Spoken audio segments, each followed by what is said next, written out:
رب زدني علما رب زدني علما. إن الحمد لله نحمده ونستعينه ونستغفره ونعوذ بالله من شرور أنفسنا ومن سيئات أعمالنا. من يهده الله فلا مضل له ومن يضلل فلا هادي له، وأشهد أن لا إله إلا الله وحده لا شريك له، وأشهد أن محمدًا عبده ورسوله. يا أيها الذين آمنوا اتقوا الله حق تقاته ولا تموتن إلا وأنتم مسلمون. يا أيها الناس اتقوا ربكم الذي خلقكم من نفس واحدة وخلق منها زوجها وبث منهما رجالا كثيرا ونساء، واتقوا الله الذي تساءلون به والأرحام إن الله كان عليكم رقيبا. يا أيها الذين آمنوا اتقوا الله وقولوا قولا سديدا يصلح لكم أعمالكم ويغفر لكم ذنوبكم، ومن يطع الله ورسوله فقد فاز فوزا عظيما. أما بعد، فإن خير الحديث كتاب الله، وخير الهدي هدي محمد صلى الله عليه وسلم، وشر الأمور محدثاتها، وكل محدثة بدعة، وكل بدعة ضلالة، وكل ضلالة في النار. فاعوذ بالله من الشيطان الرجيم. إن عدة الشهور عند الله 12 شهرا في كتاب الله يوم خلق السماوات والأرض منها 4 حرم القيم فلا تظلموا فيهن أنفسكم. وقال رسول الله صلى الله عليه وسلم: أفضل الصيام بعد رمضان شهر الله المحرم. رواه مسلم. معزز سامعین کرام، حاضرین جمعہ، قوم کے نوجوان ساتھیوں، عزیز طلبہ اور پردہ نشین میری ماں اور بہنوں، اللہ رب العالمین کی حمد و ثنا، عظمت و کبریائی اور آخری نبی جناب محمد رسول اللہ صلی اللہ علیہ وسلم پر بے شمار درود و سلام کے بعد معلوم ہو کہ آج اسلامی تاریخ کے پہلے مہینے محرم الحرام کی 3 تاریخ ہے، یعنی اسلامی کیلنڈر کے اعتبار سے یہ نئے سال کا آغاز ہو چکا ہے۔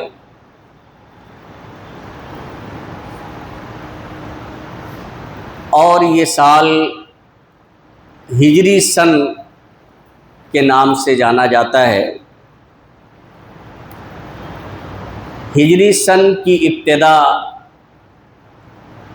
کب اور کس طرح ہوئی ہے، یہ اس سن کی ابتدا حضرت عمر فاروق رضی اللہ تعالیٰ عنہ کے دور خلافت میں 16 یا 17 ہجری میں ہوئی ہے۔ اور پس منظر یہ ہے، بعض روایت سے یہ معلوم ہوتا ہے کہ حضرت ابو موسیٰ اشعری رضی اللہ تعالیٰ عنہ نے حضرت عمر فاروق رضی اللہ تعالیٰ عنہ کے پاس لکھا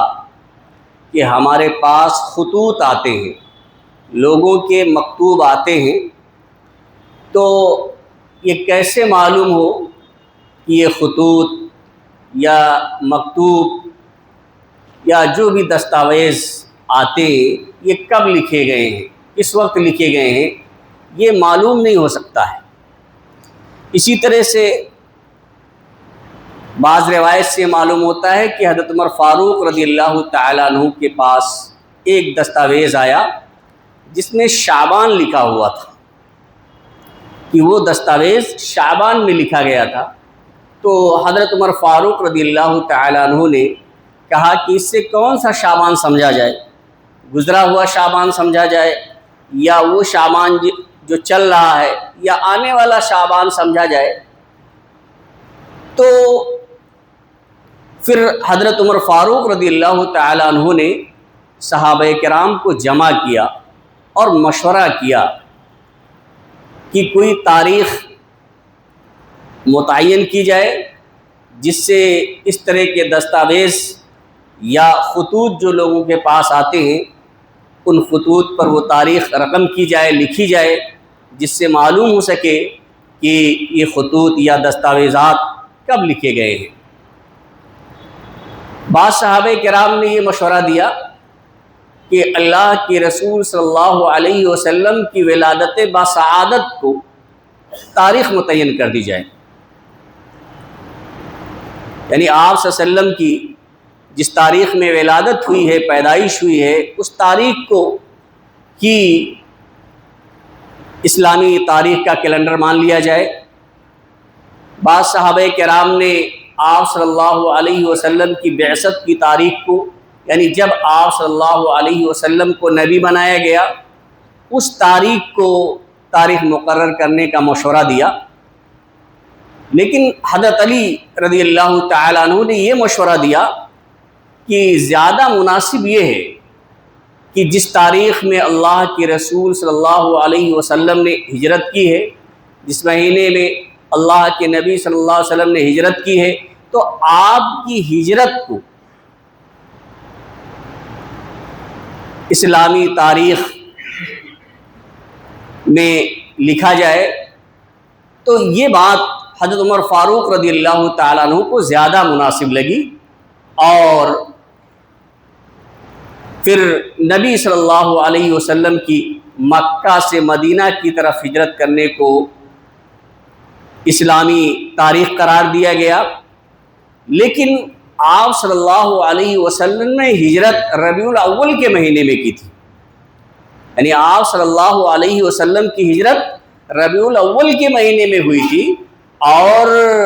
اسلامی تاریخ کا جو پہلا مہینہ قرار دیا گیا وہ محرم کا مہینہ قرار دیا گیا۔ اس کی وجہ یہ ہے کہ اللہ کے نبی صلی اللہ علیہ وسلم نے محرم الحرام کے مہینے ہی میں ہجرت کرنے کی پوری پلاننگ کی تھی، پوری تیاری کر لی تھی۔ تو اسی وجہ سے محرم الحرام کو پہلا سال کا، اسلامی سال کا پہلا مہینہ قرار دیا گیا، اور ذی الحجہ کے مہینے میں جو آخری مہینہ ہے لوگ حج کر کے اپنے گھروں سے واپس آتے ہیں۔ تو یہی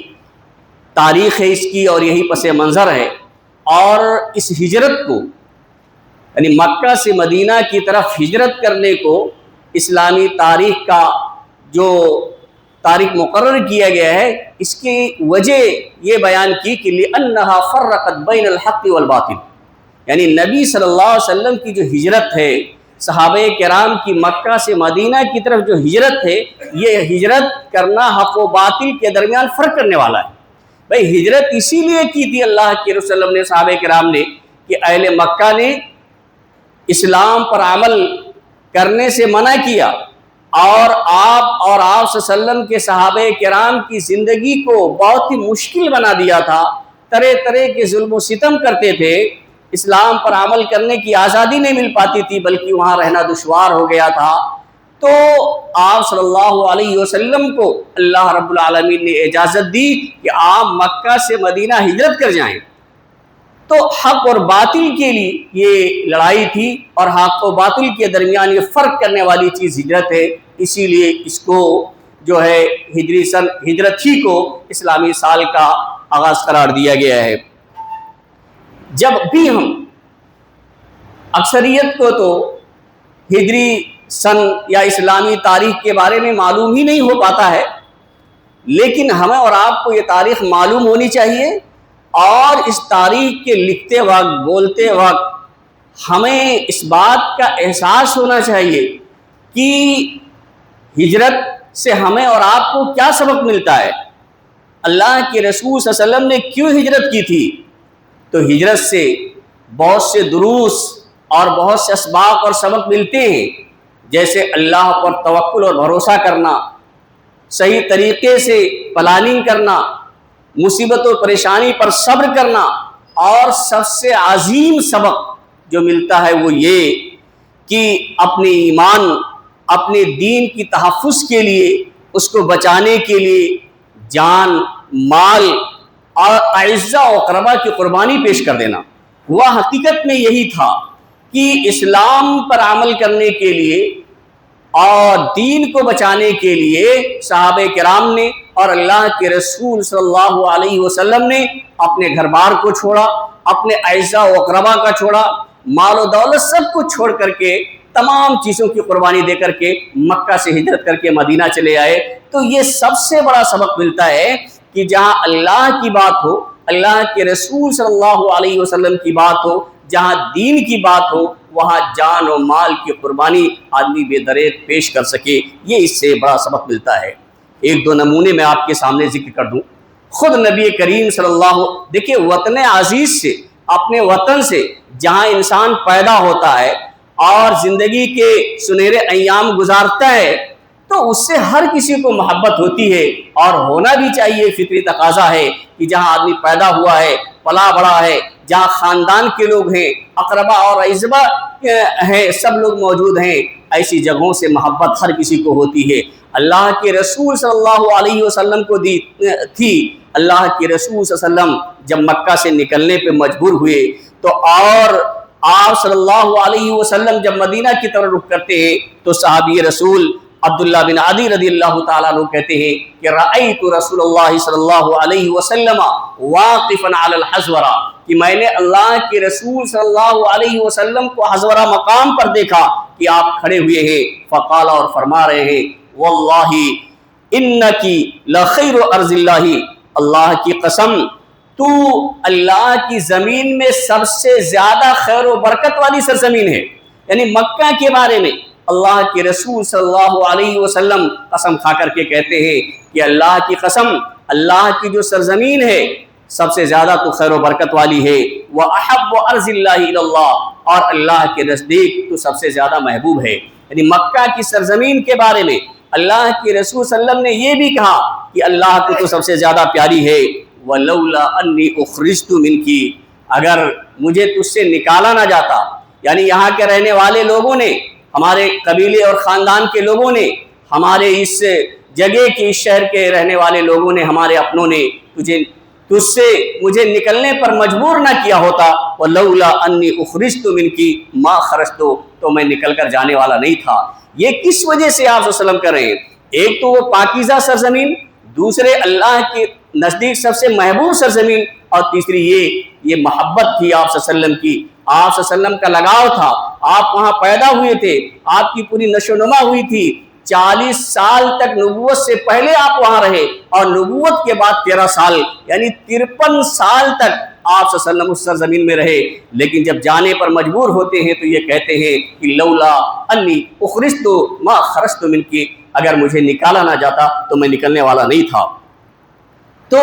یہ سب چیزیں ہمیں یاد دلاتی ہیں جب ہم ہجری سن لکھتے ہیں، ہجری اسلامی کیلنڈر دیکھتے ہیں، یہ واقعات ذہن میں آتے ہیں کہ یہ سب واقعات پیش آئے تھے، اور صحابہ کرام کی بڑی قربانیاں رہی ہیں۔ حضرت ابوبکر صدیق رضی اللہ تعالیٰ عنہ تو پورے سفر میں ساتھ ساتھ تھے، بہت سے واقعات پیش آئے، لیکن وہ آپ جانتے ہیں، اور خود حضرت علی رضی اللہ تعالیٰ عنہ کے بارے میں اس رات کو آپ دیکھیے جب آپ ہجرت کرتے ہیں تو آپ صلی اللہ علیہ وسلم نے حضرت علی سے فرمایا کہ آج رات آپ میرے بستر پر سو جائیے گا۔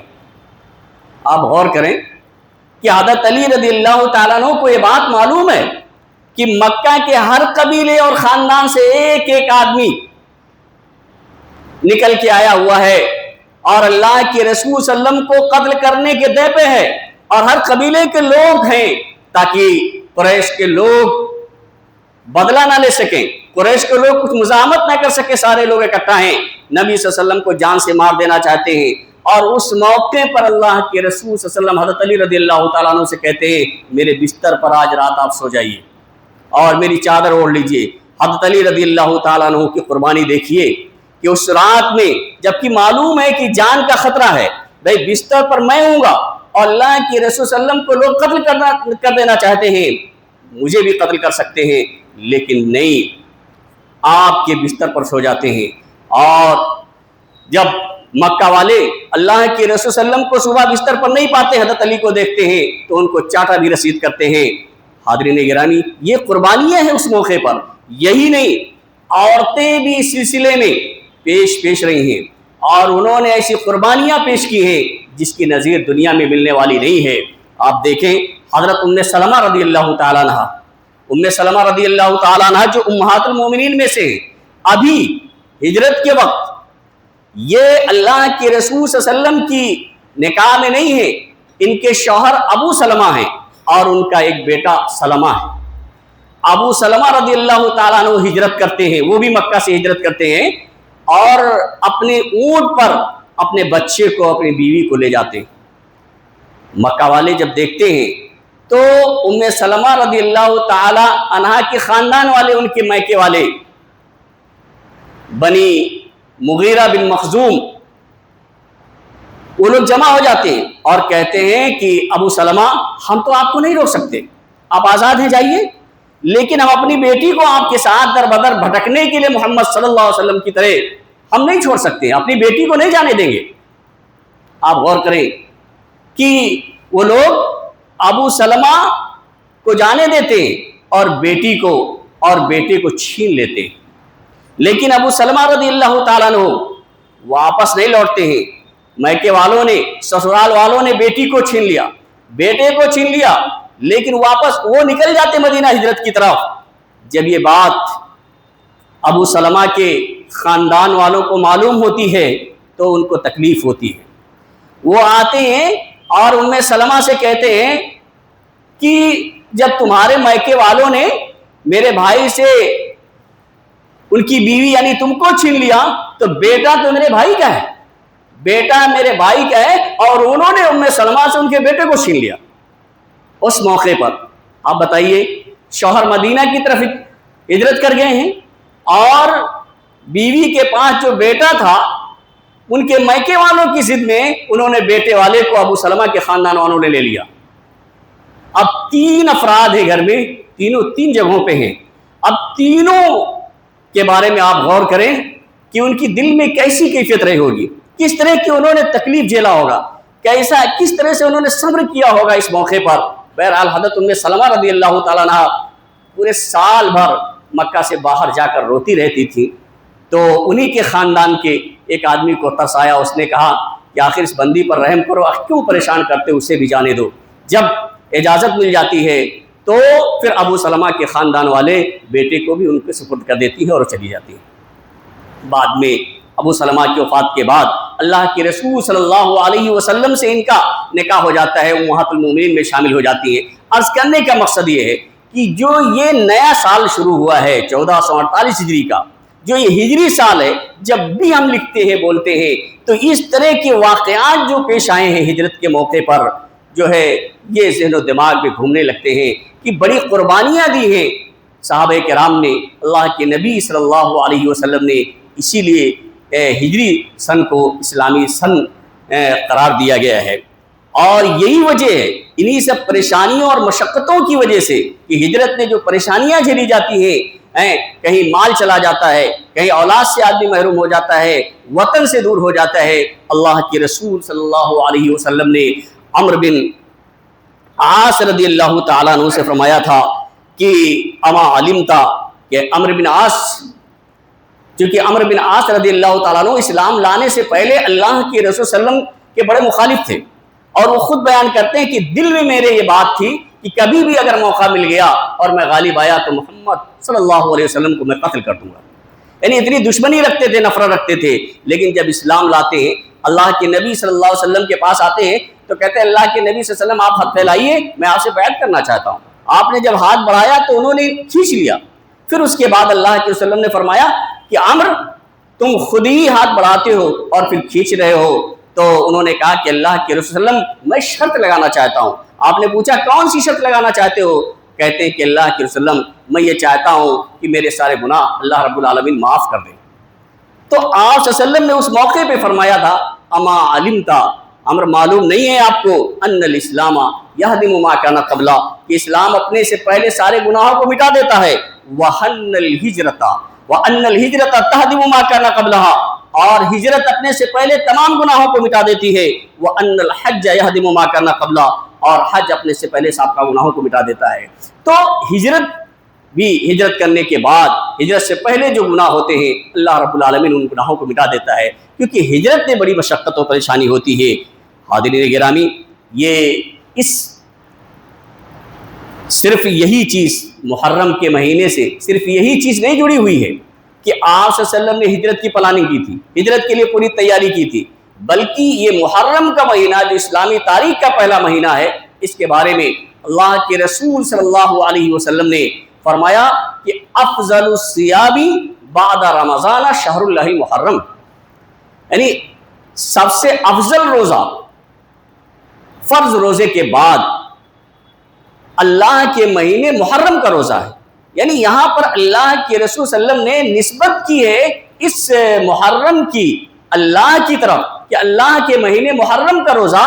فرض روزے کے بعد سب سے افضل ہے۔ ویسے تمام مہینے اللہ رب العالمین کے ہیں، لیکن خصوصیت کے ساتھ جو اس مہینے کی نسبت اللہ رب العالمین کی طرف کی گئی ہے وہ اس مہینے کی فضیلت کے پیش نظر، اور یہ مہینہ ان مہینوں میں سے ہے جو آیت کریمہ میں نے آپ کے سامنے تلاوت کی ہے، جس میں اللہ رب العالمین نے فرمایا کہ ان عدت الشہور عند اللہ 12 شهرا في كتاب الله يوم خلق السماوات والارض منها 4 حرم ذلك الدين القيم فلا تظلموا فيهن انفسكم،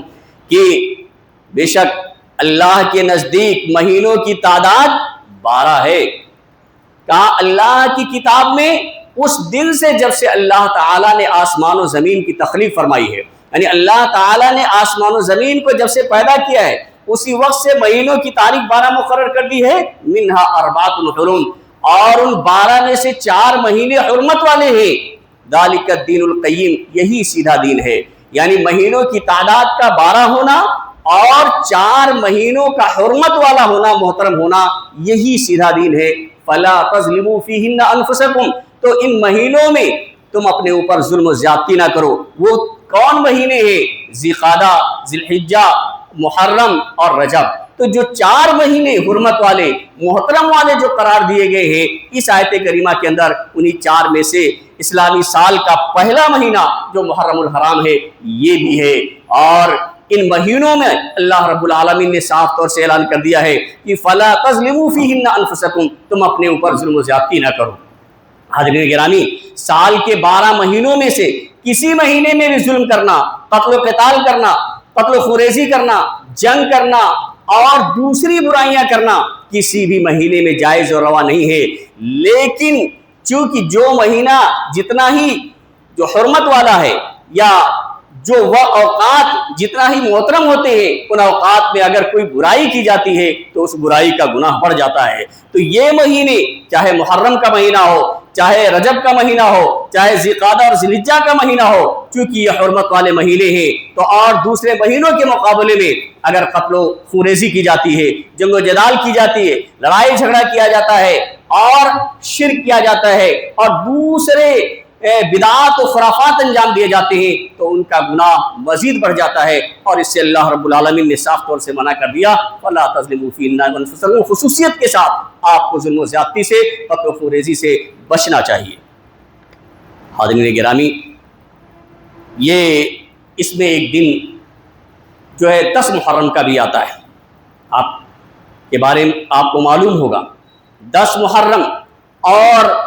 سوئے اتفاق ایک بہت بڑا حادثہ پیش آیا جو حضرت حسین رضی اللہ تعالیٰ عنہ کی شہادت سے تعلق رکھتا ہے۔ یقیناً بہت ہی بڑا یہ حادثہ ہے اور بہت ہی تکلیف دہ ہے۔ حسن اور حسین رضی اللہ تعالیٰ عنہما کو اللہ کے رسول صلی اللہ علیہ وسلم نے جنتی نوجوانوں کا سردار کہا ہے۔ آپ صلی اللہ علیہ وسلم ان سے بڑی محبت کرتے تھے، آپ کے نواسے ہیں، اور حضرت حسین رضی اللہ تعالیٰ عنہ کی شہادت کا واقعہ بھی اسی مہینے میں جو 10 محرم الحرام کو پیش آیا ہے، لیکن یہ بات ہمیں اور آپ کو یاد رکھنی چاہیے کہ اس مہینے کی جو فضیلت ہے، اس کا جو مقام ہے فضیلت سے اور اس مہینے کے مقام سے حضرت حسین رضی اللہ تعالیٰ عنہ کی شہادت کا کوئی تعلق نہیں ہے۔ قرآن میں اللہ رب العالمین نے اس کو حرمت والا قرار دیا ہے، اور اس دن اللہ کے رسول صلی اللہ علیہ وسلم اور قریش کے لوگ زمانے جاہلیت میں بھی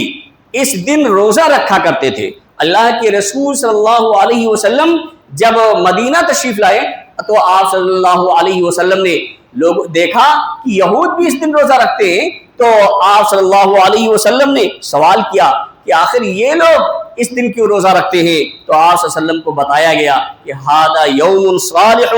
ھذا یوم نجى اللہ بنی اسرائیل من عدوهم فصامه موسیٰ قال فانا احق بموسیٰ منکم فصامه وامر بالصیام۔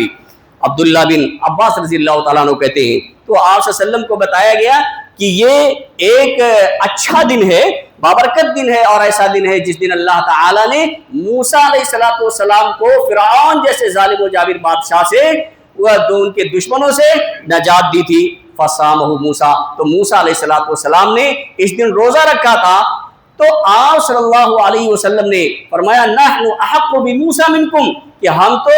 تمہارے سے زیادہ حقدار ہیں موسیٰ علیہ السلام کی اتباع و پیروی کرنے کے۔ فصامہ وامر بصیام، تو آپ صلی اللہ علیہ وسلم نے خود روزہ رکھا اور لوگوں کو روزہ رکھنے کا حکم دیا، بلکہ جب روزہ فرض نہیں تھا رمضان کا تو آپ صلی اللہ علیہ وسلم نے اس کو واجب قرار دے دیا تھا کہ عاشورہ کے دن یعنی 10 محرم کو روزہ رکھے، لیکن جب رمضان کا روزہ فرض ہو گیا تو آپ صلی اللہ علیہ وسلم نے کہا کہ جو چاہے روزہ رکھے اور جو چاہے نہ رکھے، لیکن اس سے پہلے آپ صلی اللہ علیہ وسلم نے واجب قرار دے دیا تھا۔ لیکن ایک بات یہاں پر یاد رکھنا چاہیے کہ جب اللہ کے رسول صلی اللہ علیہ وسلم سے یہ کہا گیا کہ اللہ کے رسول صلی اللہ علیہ وسلم انہ یوم تعظمہ الیہود والنصارى، کہ اس دن تو کی تعظیم اور اس کی عظمت کا اعتراف تو یہود و نصارہ بھی کرتے ہیں، اس دن کی تعظیم وہ بھی کرتے ہیں، تو آپ صلی اللہ علیہ وسلم نے کہا کہ جب آئندہ سال آئے گا، یعنی آئندہ سال آئے گا تو انشاءاللہ ہم 9 تاریخ کو بھی یعنی 9 محرم کو بھی روزہ رکھیں گے، لیکن اس تاریخ کے آنے سے پہلے آپ صلی اللہ علیہ وسلم اس دار فانی سے رخصت ہو گئے اور آپ کو 9 تاریخ کو روزہ رکھنے کا موقع نہیں مل سکا۔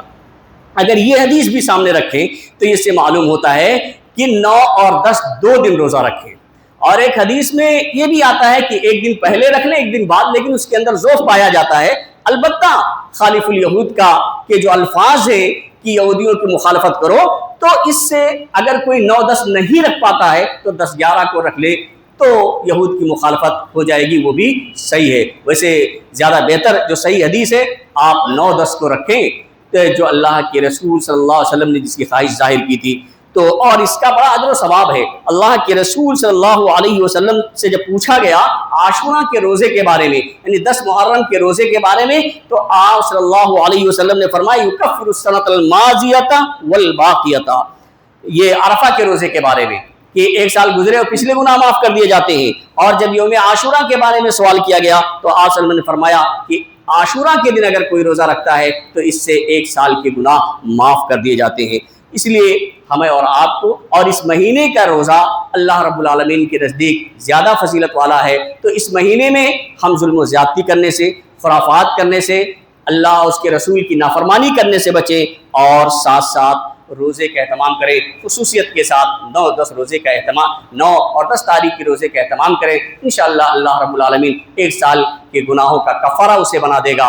اور بھی بہت سی چیزیں یہ مہینہ شروع ہوتے ہی لوگ بدعات میں، خرافات میں، صحابہ کرام اور دوسرے لوگوں کے متعلق بہت سی باتیں جو نازیبا ہیں کہنا شروع کر دیتے ہیں۔ ان تمام چیزوں سے ہمیں اور آپ کو بچنا چاہیے۔ انشاءاللہ آئندہ جمعہ کے خطبے میں اس سلسلے میں کچھ باتیں ذکر کی جائیں گے۔ اللہ رب العالمین سے دعا ہے کہ الہ العالمین ہمیں اس مہینے کی فضیلت اور اس کے مقام و مرتبہ کو سمجھنے کی توفیق عطا فرمائے، اور جس طرح سے تمام مہینے میں کتاب و سنت کے مطابق ہم عمل کرتے ہیں، ایسے اس مہینے کی جو حرمت والا مہینہ ہے اس کو حرمت والا مہینہ سمجھتے ہوئے قتل و خونریزی سے، لڑائی جھگڑا سے ہمیں بچنے کی توفیق عطا فرمائے اور کتاب و سنت کے مطابق زندگی گزارنے کی توفیق عطا فرمائے۔ الہ العالمین ہم میں جو پریشان حال ہیں ان کی پریشانیوں کو تو دور فرما دے، جو لوگ بیمار ہیں انہیں شفائے کامل و عاجل عطا فرما، جو لوگ مقروض ہیں انہیں قرض کی ادائیگی کی توفیق عطا فرما۔ بارک اللہ لنا ولکم فی القرآن العظیم ونفعنا وإیاکم بالآیات والذکر الحکیم، انہ تعالی جواد کریم ملک رؤوف رحیم۔